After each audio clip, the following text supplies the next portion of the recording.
welcome back once again to season 4 here of Be Bolder. As we talked about last week, we're talking about 4 major pillars in our lives: our mental health, physical health, spiritual health, whatever that's going to mean to you, and financial health. And today we are going to talk all about financial health and financial wellness and why that's so important to you in making decisions every day for your business. And I am joined here by Dan Schlein. Dan, can you go ahead and introduce yourself, because I will never do you justice the way that you will. So please tell the audience all about you. Sure. So first off, I appreciate you guys having me today. I always love talking strategy, talking about financial wellness overall. My name's Dan Schlein. I partner with a company called the Alliance Advisory Group. I've been with them a little over 5 years, in the industry a little over 7.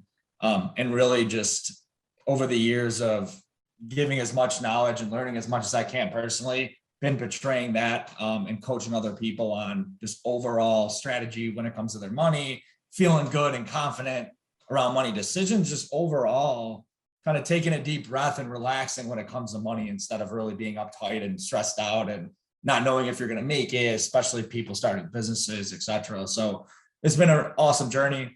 And as I'm just consistently growing myself, it's been awesome to grow a team and serve a lot of other people in the community. So, right, because you have a team now too. I mean, when you and I first met years ago, I think it was just you at the time with your advisory group. So, how many people are on your team now? Yeah, so I have a couple different staff people and a couple associates. So we're going on 4, almost 5 very Nice. soon.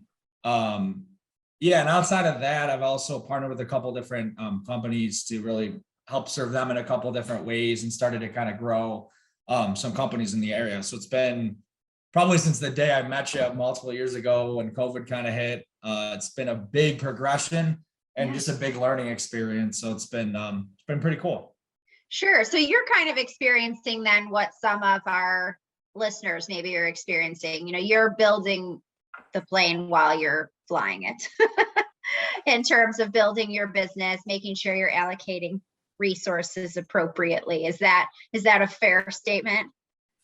Yeah, it's we've been flying, we've been off the ground for a while, and things are maybe not working the best, and we got to kind of move as quick as possible, make changes, whether that's with process, whether that's with money decisions, whether that's with a person, maybe a hire, strategy, etc. 100%. Yeah. So I guess then you can probably speak pretty well to the topic of thinking about, you know, financial wellness while you're building a business. And so why don't you talk to us a little bit about, first, how do you think about financial health for someone? Walk us through, you know, how you start to create a strategy for them and what people can maybe think about. Yeah. So I think just wellness in general, different parts of it, whether it's fitness, whether it's health, whether it's mindset, whether it's financially, all those go together in a lot of different ways. Because, for example, if you don't have any money or you're stressed about money and maybe the business isn't going the right way, you're probably not going to be working out a lot. You're probably not going to be eating right. And it's probably going to go all in the wrong direction. So I like to look at this very similar to you guys, very holistically, because a lot of them lead into each other. Like, I can't coach my clients and people in my world to the best of my abilities, and my team can't serve those people if they're not serving themselves first. Mm-hmm. So things like meditation and workouts and eating well and movement and so many other things lead right into a lot of the strategy that I'm going to bring to the table from a financial wellness perspective. But yes, when I'm having conversations, whether it's with an entrepreneur just starting a business, just starting to think about that type of stuff, whether they're working 9 to 5 and they're like, hey, I really want to go into this business or have this side gig or whatever it is, I really take a full step back and learn about the person as much as possible. Mm-hmm. I find that people value money differently. Everybody's got different goals around money. And overall, if I can't pair that to some of the strategy and some of the things I'm going to coach on or talk about, then maybe I'm not the right fit for that person. So I always look and say, like, hey, Lindsay, like, tell me about yourself. Like, oh, you're like, oh yeah, I suck with money. Okay, cool. Like, what are some things that's happened in your past and so on and so forth. So I try to get to know the person as much as possible, because that helps me and also helps them kind of categorize how we're going to approach this. Sure. That's interesting. So, sometimes I read books about, abundance and the way people think about different things in their lives. And a lot of times I see people, at least the books anyway, talk about people who are struggling with, financial health overall. And you said, what if someone sucks with money? How do you kind of manage through that? Because obviously you need money to grow a business in some capacity, right? Like you can solve problems in a business two ways: revenue or investment. That cash will solve those problems, generally speaking, assuming you have a functional entity. So how do you talk to people about that? And how do you get them away from a mindset of, hey, I suck at this, to a mindset of, hey, like I can do this and I can follow this plan and it's going to be great? Yeah, a great question. And honestly, a lot of people I might run into are very like, hey, I got this business that's running, but they're crazy stressed out. They're like, I've always been in debt. I'm not good at this. My mind is very like warped in the wrong direction around money. And I think to learn the core of it helps. Sure. Like, where did it start? Where did it stem from?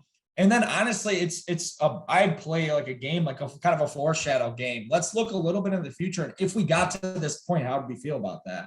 And what are some of the things you think we should do along the way? So I'll try to get to more self-discover, because when people self-discover, they tend to actually own it, feel it, want to make it change around it. And in that capacity, so I'll give an example. I met with somebody the other day, started a business, and overall, as they're growing, their team is just stressed. They have a million hats on. There's a lot of different things going on, and they're in a lot of debt. Their cash flow is okay, and they're making some good money, and they're doing some great stuff for the community, and their team's great. But like, they're just getting pulled down by this debt, whether it's good or bad. I'm not going to get into it in that specific reason, but they're just overall stressed about it. And I got them to kind of think a little bit differently about how the debt's working, because a lot of it was helping them. It was debt that was necessary. It was debt that actually was going to work with them to grow quicker and do the things they wanted to do. And we had to get them out of that first mindset, because then we're taking some of the cash flow to not only get rid of some of the debt that's unwanted there, but also grow into the other direction. Sure. So there's a lot of a mindset shift that has to happen. I can't say, hey, here's a strategy, and you say to me, well, this still stresses me out, I don't want to do anything about it. Like, I got to get you to that point first. Yeah. So I try to get to the core, take a step back, get them to think a little bit differently about it. And once I usually tell a story or two, maybe they're in a different frame of mind, to then take in some of the advice and coaching we might go through next. Right. And so how often do you end up meeting with people, or how frequently do you recommend that they meet with someone like yourself when they're thinking about creating a strategy, creating a plan, and then implementing it? Yeah. So my process is anywhere from 3 to 5 meetings up front. So that could look like honestly, just open discussion could be meeting 1. Then maybe I need some documents, and we're maybe going over some rules and some strategy. Then we're looking at, okay, today, this is what's going on. This is what we're going to do moving forward. And it might take, we might go over different things like insurance planning. We might talk about investments and debt and so on and so forth, and just overall strategy up front. Make sure that their home's in order, their business finances are in order. And we might present a plan and start to implement things depending on the person. After that, I always say it depends. Minimum, absolute minimum, once a year, upwards of monthly if we need that. Most of my clients are in the twice a year to quarterly, because it's one of those things where you might be thinking about it every day, but not everything's changing. You didn't just acquire another business, had 3 kids, got married, bought a house, that doesn't all happen in one day. Yeah. So there's a lot of like, as things are starting to change, hey, I'm about to grow my family, or I'm about to add some teammates to my company. Mm-hmm. Like, hey, let's talk about that. Let's sit down and look what that's going to look like. Is there an exit strategy? Is there all these different things that we can go down in different directions with? And that's also another reason why I've partnered with my company, and my team is being built, because I'm not always going to be an expert in every single thing, business planning and personal planning.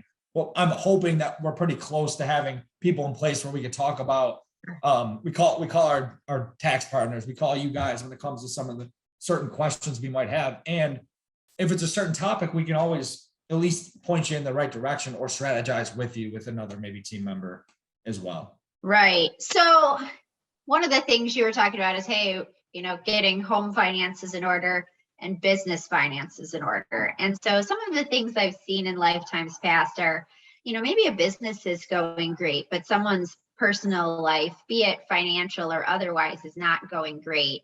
And it starts to impact the business negatively, especially if they have financial trouble at home. And then how do they think about making decisions in the business? So one, have you seen that? And then two, if you have, I'm assuming you have, how do you kind of coach people through some of that and get them to start thinking like, hey, you got to get this bucket in order because it's impacting the rest of your life external to you? I would say almost all of the people I meet with have some sort of that, whether it's positive or negative, Sure. That doesn't make a difference. But because as you know, just working with a lot of these people, and as I'm learning is, I'll give you an example. If I'm married with, 3 kids and I have a business that's generating income for my whole family, that's not just the business. Now we're talking about my family too. So there's one entity that's driving everything. Yeah. From a dollar standpoint, we know that finances are important in a lot of people's world. So that being said, in that example, everything's kind of got to be in order for you to have that peace of mind. And I think most of the time it makes sense to go business first, because that's the core of the income that's coming in. Sure. But in certain situations where it's my wife's up or spouse is up or I'm up every night, husband, whatever it is, that like can't sleep because of this stuff, maybe we start with the personal. It really depends on the person and the situation. Sure. But at the end of the day, they usually intertwine like a lot, like so many different ways. Because another example is when someone's exiting a business, let's say they were in this business for 10 years, it was all their money, it was everything that's happening. Well, I want to go retire now.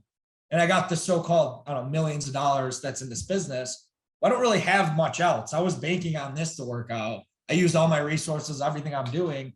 And now I have to sell this successfully, take money out, bring it over to my family, and then drive income from it, or cash flow from it. So there's a lot of parts and steps and ways to do this. Now we got a tax conversation. Now we got an estate planning conversation, and so on and so forth. So we want to make sure it's some way, shape, or form they're intertwined a little bit, because they always are.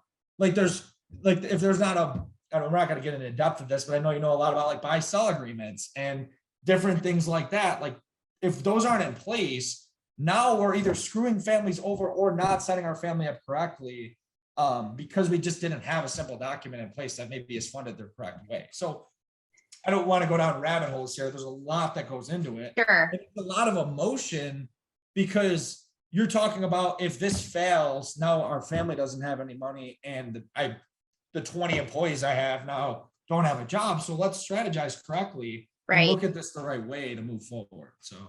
Right. And I think having a plan is the biggest piece of it, right? So kind of staying on this topic, because I think it's something I've seen in lifetimes past with, different clients and whatever, they just can't seem to right their home ship, and they are literally just sucking money out of, maybe the entities that they have, or, or selling off assets that they have.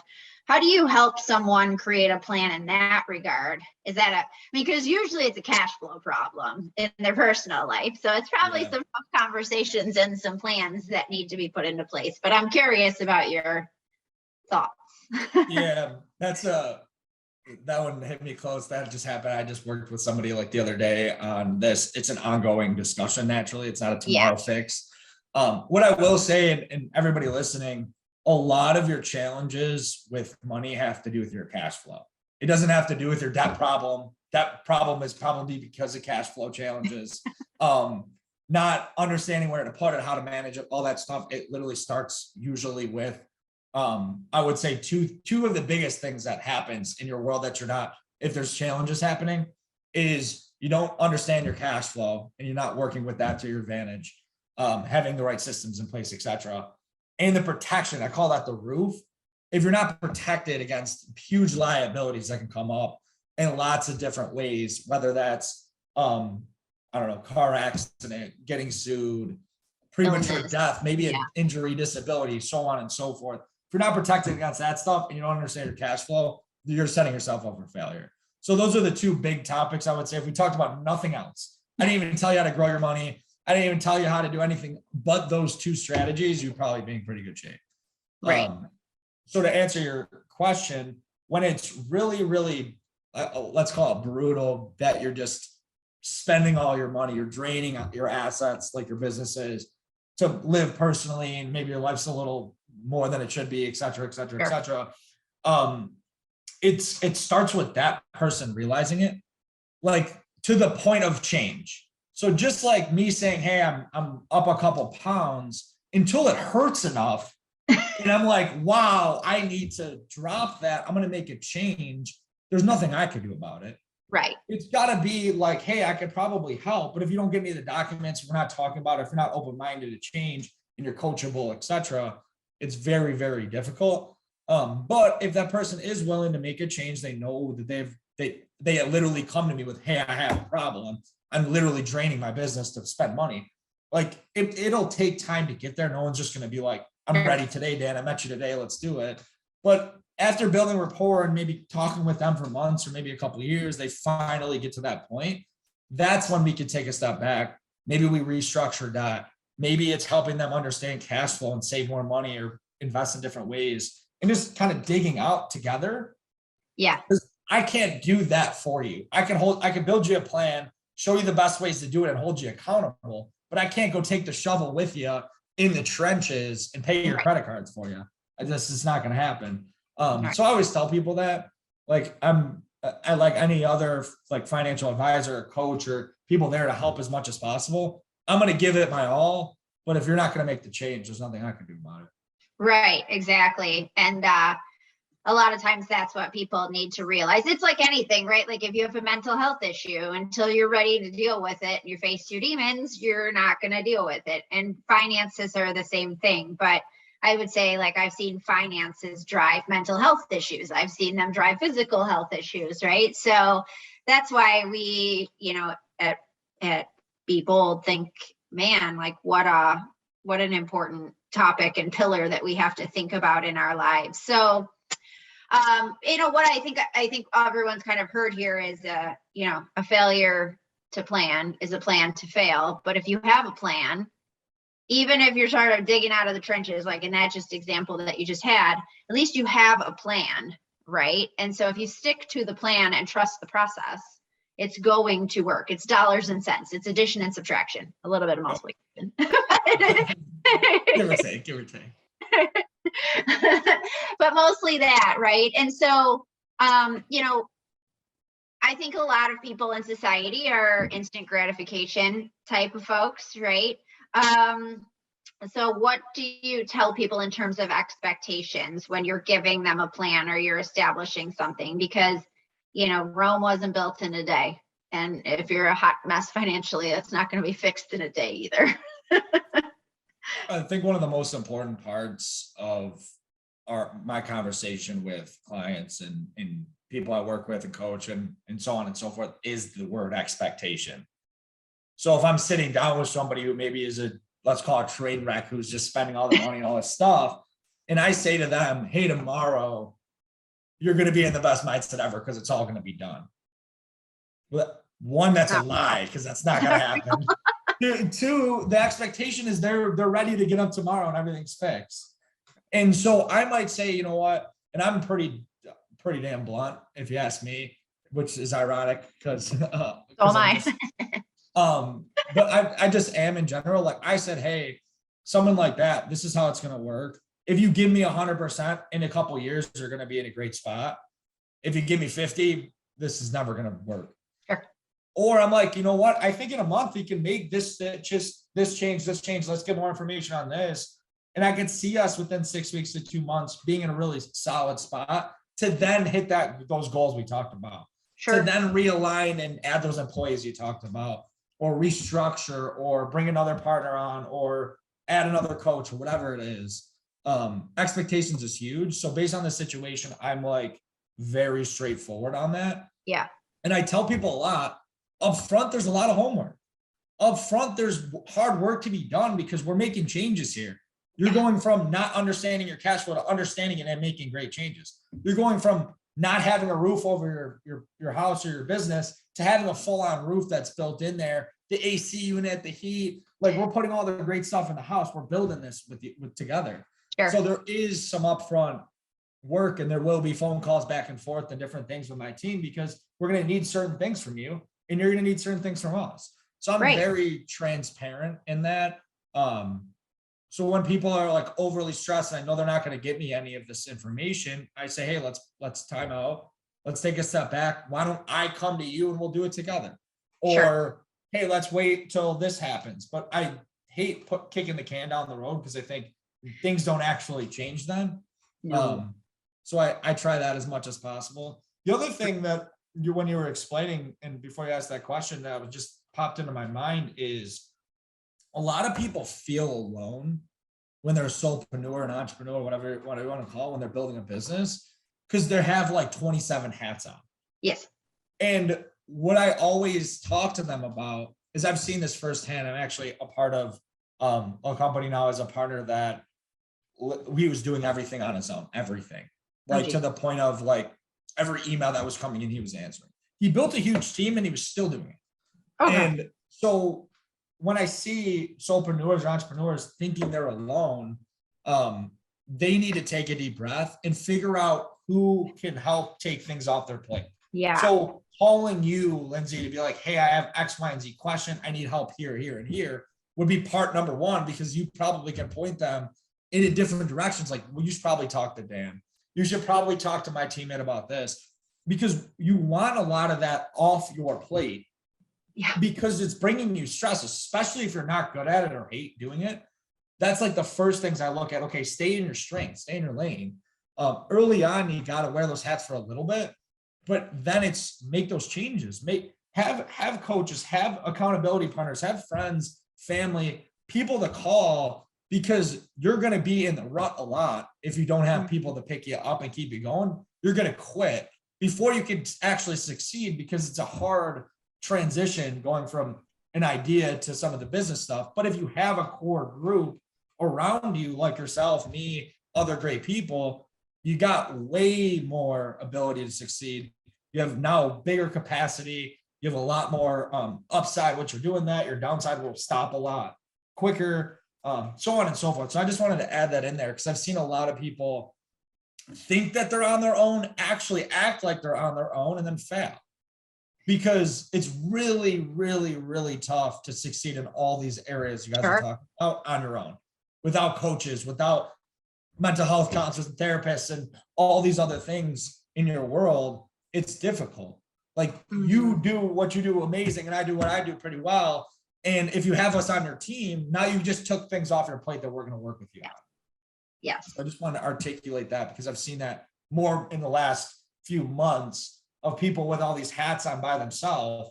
And I'm like, hey, like, let me introduce you to a couple of people so you're not on your own anymore. Yeah. It's kind of, I mean, a lot of times running a business, right, is like raising a child. It takes a village. It's not one person.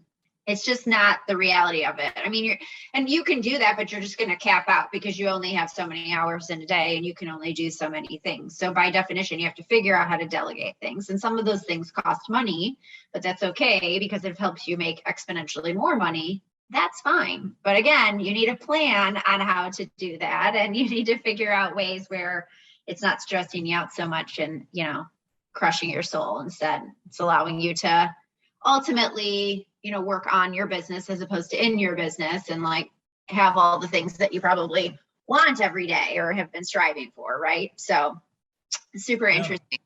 So if you could give, I would only ask for two pro tips of things that people could start to do sooner rather than later to kind of get themselves in order or get their ducks in a row, what would you tell them to do?